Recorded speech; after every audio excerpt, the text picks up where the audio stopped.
Cameroun, Roger Mila dévoile tout, Eto'o, Aboubakar, Bell et Combi dans le viseur de la légende.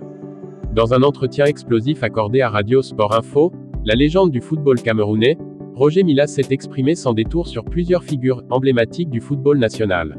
Ses déclarations sans concession ont mis en lumière les tensions qui agitent actuellement le monde du football au Cameroun.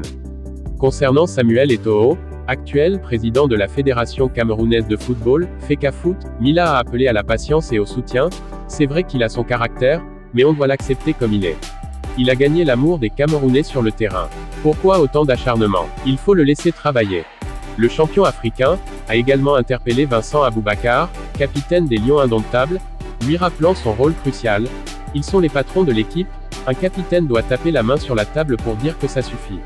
On les oblige seulement à mal parler du président de la FECAFOOT. Mila n'a pas mâché ses mots envers Marc Brice, l'accusant de manquer de respect envers les légendes du football camerounais. Il insulte Rigobert Song, il insulte Samuel Eto'o, demain même moi il va insulter. S'il ne peut pas respecter nos légendes, qu'il dégage.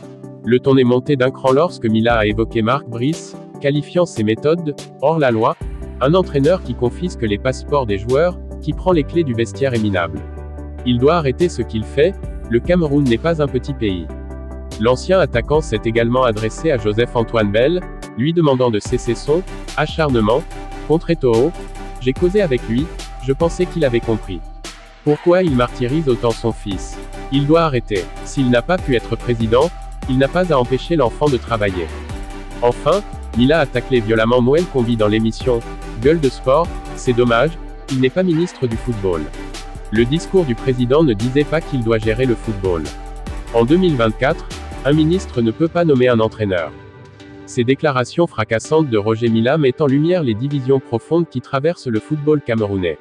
Elles soulèvent des questions sur la gouvernance du sport roi au Cameroun, les relations entre les anciennes gloires et les dirigeants actuels, ainsi que sur le rôle des institutions dans la gestion du football national.